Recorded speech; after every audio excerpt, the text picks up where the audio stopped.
Hello everyone, welcome back. In today's video, we got another news and rumor video to discuss. In today's video, we'll look at some injury updates from the past couple of days, some signings, some waiver updates, and some trade rumors involving the Penguins, the Canadiens, the Ducks, and the Blue Jackets. And we'll go to all that coming up right now.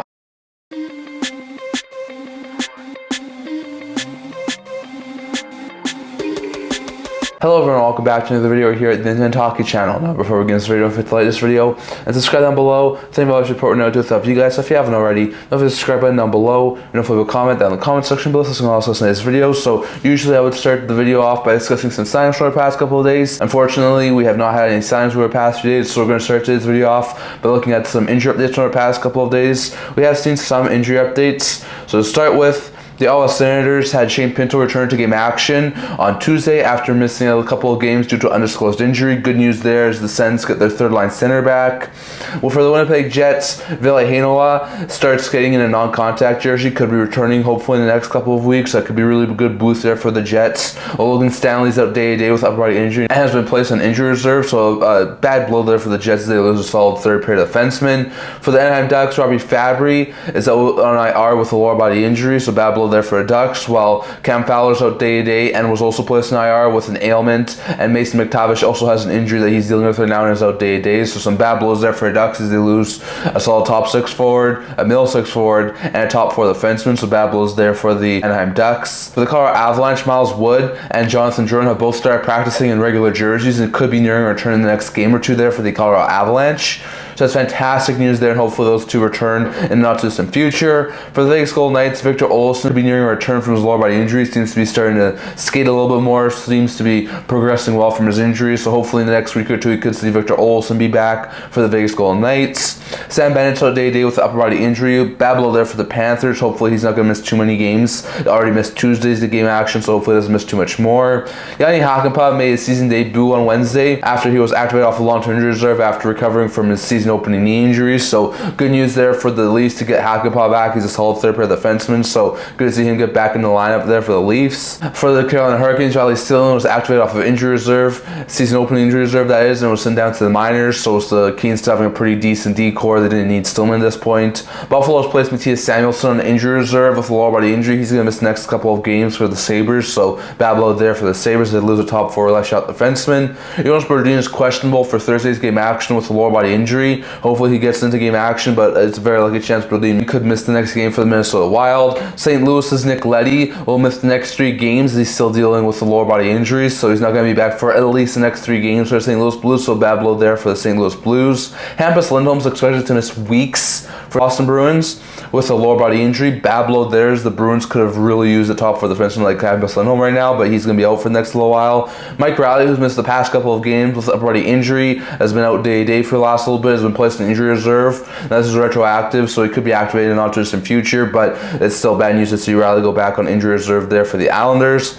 Raphael Harvey-Pinard has started practicing in a regular jersey as he recovers from his off-season injury, and hopefully he should be able to return in the not-too-distant future, so really good news there for the Montreal Canadiens, Harvey-Pinard. Blake Lizotte left Wednesday's game after taking a puck to the face. He may miss the next couple of games for the Pittsburgh Penguins, so bad blow there for the Penguins to lose Blake Lizotte. Mark Stone remained out on Wednesday with a lower body injury as he continues to deal with a lower body injury and try and work back from it, so bad stuff there for the Golden Knights. Sonny Milano's still not practicing as he still remains on injury reserve with upper body injury, so bad blow there for the Washington Capitals as Milano's still out. So interesting out there. So good to see guys like Hakanpää and Pinto get back, and Wood and Heinola hopefully be back in the not-too-distant future. Bad blows to see guys like McTavish out, to see Sam Bennett out, to see Mattias Samuelsson out, to see Nick Leddy out. Like, hopefully all those guys are able to recover and they're not out for an overly long period of time. So some interesting injury updates there from our past couple of days. We're going to a couple of waiver updates from our past few days. I didn't talk about this in our last trade rumor video, but there were some interesting waiver updates from our past week. So back on Saturday, we saw the Nashville Predators place Dante Fabbri on waivers. So they were going to try and send him to the minors. There was a lot of speculation, especially from Elliotte Friedman, that he did on that Saturday night headline segment, saying that Fabbri will probably clear given his cap hits and that not very many teams could fit him under there, and there would probably be some sort of trade discussions after after the fact that he probably cleared waivers,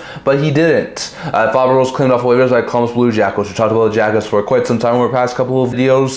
They have a lot of cap space. They could definitely have used another solid third pair defenseman. So to get Fabbri was pretty good. He's in the final year of a 1 year, $2.5 million deal, so he gets claimed by the Jackets. It's pretty good there for the Jackets to see them get Fabbri. He should be able to get some more playing time as like a third, second pair defenseman on that Blue Jackets team. So pretty good pickup there for the Jackets. And Fabbri, who was once a really good prospect there for National Predators, is lost via waivers for nothing. So bad blow there for the Predators. Then over on Monday, we saw 3 players be placed on waivers. That was Andreas Athanasiou in Chicago, recently acquired Matthew Benning in Toronto, and Kahkonen in Colorado. So those 3 are all placed on waivers. Benning's a solid 6th, 7th defenseman, really low on the depth charts in Toronto, and there's been a lot of talk about him getting a fresh start. So to see him be placed on waivers, not too surprising. Kahkonen was claimed off of waivers a couple weeks ago from the Colorado Avalanche after they claimed him from the Winnipeg Jets. So with the Avalanche having a little more steady goaltending now with Georgiev and then Union, they didn't really need Kahkonen, so they placed him back on waivers. Well, Andreas Athanasiou, who I think is in the final year of his deal, hasn't worked out overly well to start the season with the Chicago Blackhawks, sort of fallen out of the depth charts, and now the Hawks really wanted to just try and get him a fresh start in the AHL, so they moved him on waivers. I could have seen a couple of people trying to claim Athanasiou, but I think he's making over $4 million or something around that, so I'm not too surprised if he was going to clear. Benning's only making 1.25 for 2 years, so I thought that could have been a possibility. A team who needed some defensive help could have tried to claim him.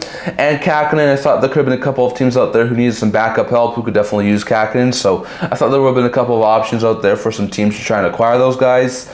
Well, Benning did clear. Not too surprised there given the fact he's got an extra year left on his deal and he's going to the AHL for Toronto. Athanasiou did clear. With his cap, I think it was very unlikely that someone would have claimed him off of waivers, but Kahkonen was claimed. Kahkonen was reclaimed by the Winnipeg Jets, so I'm not sure if they'll be able to send him out to the minors or not, but Kahkonen, who is back with the team he signed with in the offseason in the Winnipeg Jets. Winnipeg's had some pretty good performances so far from Hellebuyck and Comrie, so I wouldn't be overly surprised if Kahkonen was a third stringer for them, but still, good to see Kahkonen back with the Winnipeg Jets.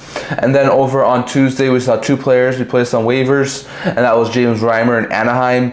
As with Gibson now being back, the Ducks didn't need him because they have a Gibson-Dostal tandem, so they placed him back on waivers. And Riley Stillman, who was just activated off a season-opening injury reserve with the Carolina Hurricanes, was placed on waivers. Now, given the fact Stillman was coming off a season-opening injury reserve, just coming off of an injury, and he's more of like a 7th-base defenseman at this point in time, I wasn't overly surprised if he did wind up clearing, which he did, so not too surprised there, and he's now going to the AHL affiliate for the Hurricanes.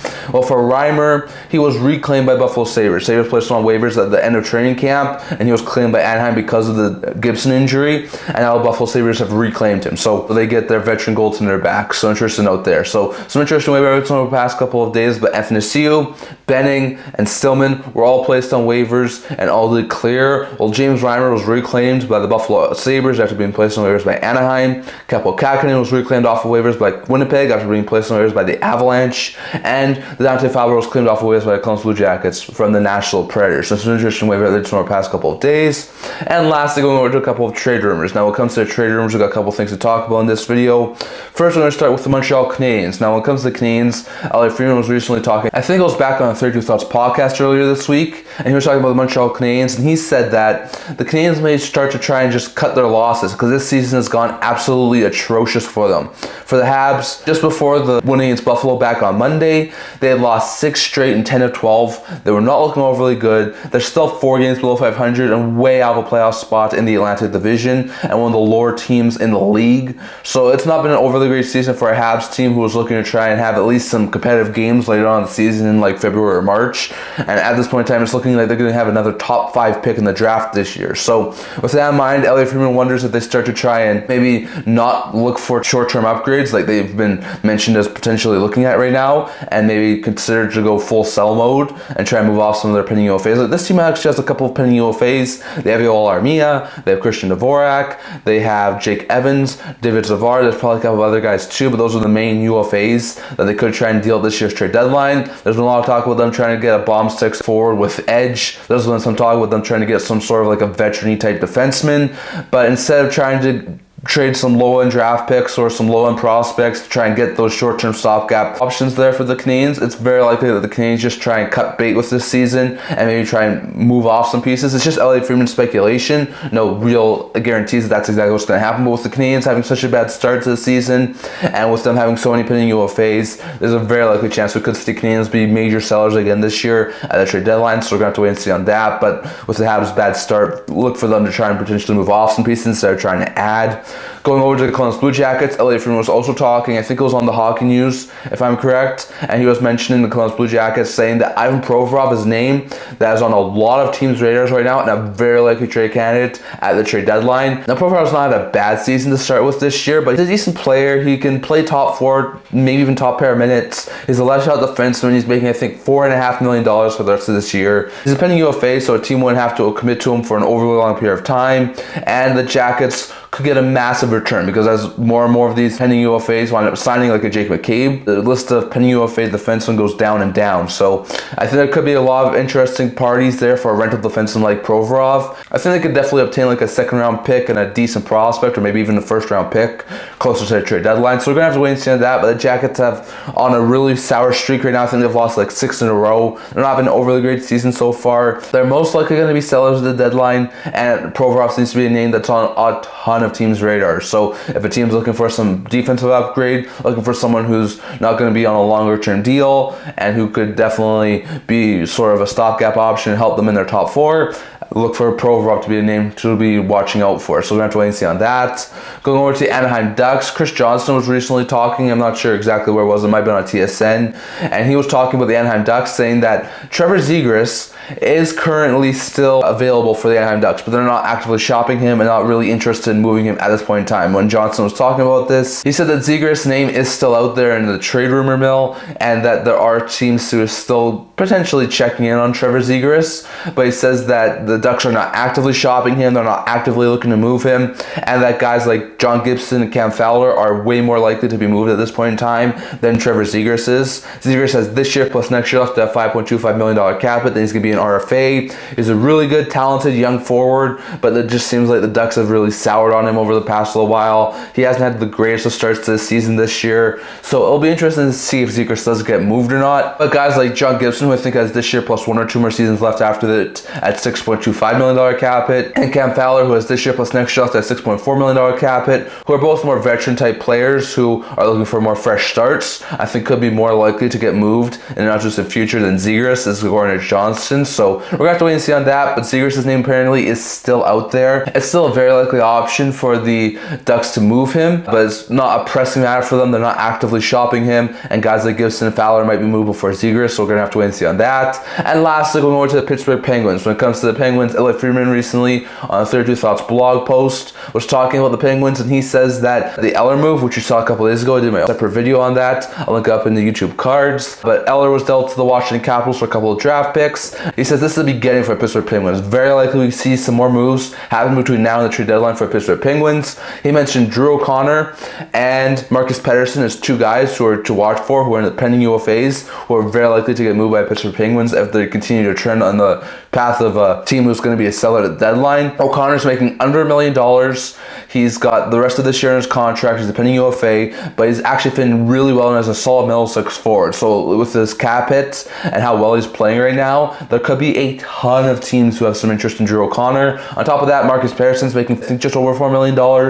He's also in the final year of his deal. So both these guys are pending UFAs, but he's a solid top 4 defensive-minded defenseman. So I think a lot of teams could also be looking at him. Elliotte Friedman also mentions guys like Acciari, Alex Nedeljkovic, and there was one other guy he mentioned who are on the final year of their deals but have 1 more season left after this, who are another options there for Pittsburgh Penguins to move. He doesn't think Crosby's going to get moved, otherwise he wouldn't have re-signed with them in the offseason. It doesn't seem like Malkin wants to be moved, and it doesn't seem like the Penguins really want to move Malkin either, so don't expect Crosby or Malkin to be moved. Letang, he says even if Letang wanted to get moved, he has a full no movement clause, his cap is really high, so it'll be a very difficult trade to do. He also says Carlson has a full no movement movement clause.